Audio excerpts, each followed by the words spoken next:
Hi friends, this is Jarle from Handmade Cards Happy Heart. Thanks for joining. Today's video is slightly different as it isn't a full card project, but I hope you'll enjoy anyways.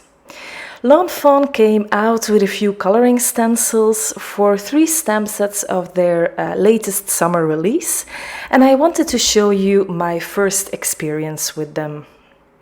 Now, I stamped the images from the treats card stamp set onto Transotype perfect coloring paper with Lawn Fawn jet black ink. And this is the paper that I use when I'm doing Copic coloring. And I think Lawn Fawn just used their Lawn Fawn white cardstock in their intro video for their coloring stencils, but I wanted to see how this paper would work since it's so smooth as well. Now, there are 3 stencils in this particular stencil pack, so the one from the treat card stencil, or for the treat card stamp set. And you can color all the images from the stamp set with these 3 stencils. So in this video you will see the process of me coloring all the images with these stencils, and meanwhile I will try to tell you how it all went and what I figured out during all this stenciling.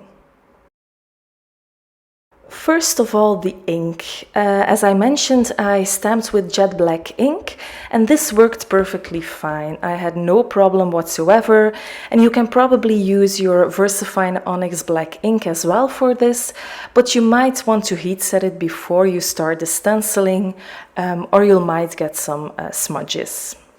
And then for the paper, it went okay and I didn't have any problems, but I think next time I will try the Bristol Smooth cardstock, because that's the cardstock that I always use when I'm doing ink blending.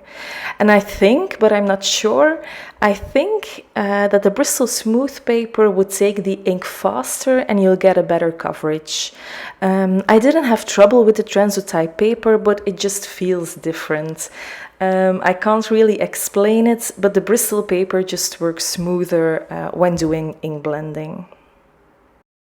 Then the stencils themselves, like I said, for this stamp set there are 3 in a pack, and it's super easy to line all the images up because there are etched lines, so you know exactly which image it is for or what part of the image it is for. And every image has like different parts, like that bear you already saw. There's a part for its head and a part for its body, and this way you can easily do some shading. And then after these different parts, your image is completely colored. The same goes for the ice cream, and then for that banner that I will be coloring next.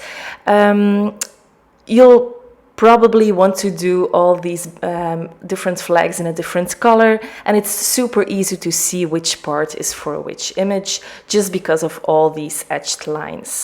I did all my coloring with the blending tools from Pink Fresh Studio, so I used the 1/4 of an inch and the 1/2 inch, and I mostly used the 1/4 inch because the images were so small. I think I only used the 1/2 inch for the bigger parts of the treat cards. And the smaller the brush, the better you can add some shading, especially with these tiny images. And about that shading, I was a little bit afraid of that. I was afraid that the images would kind of look too plain, and that I wouldn't be able to add enough shading.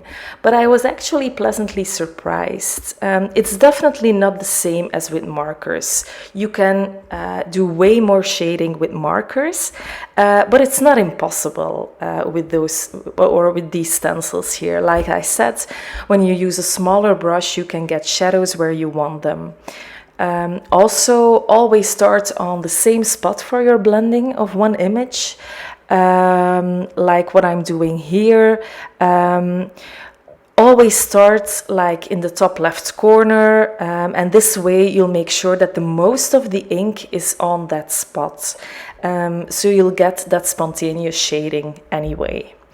But it is also true that it's definitely lots easier with larger images. Like the treat card that I just colored here, it really wasn't hard to shade that one. The smaller the image, the more difficult it is.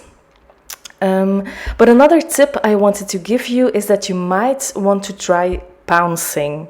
I did my blending as usual, but when I wanted to darken up some areas, I pounced the ink on with my blending tool. And I think this also gave me a better result with my shading. And then something else I wanted to mention, in the beginning I thought it would be best to color all the images with just one color. So first I wanted to do all the browns, then I wanted to do all the pinks, etc. You might have noticed that in the beginning of the video, but I found out that's not the best way because I had to search for the images on the stencils too much, and that's why it took me longer.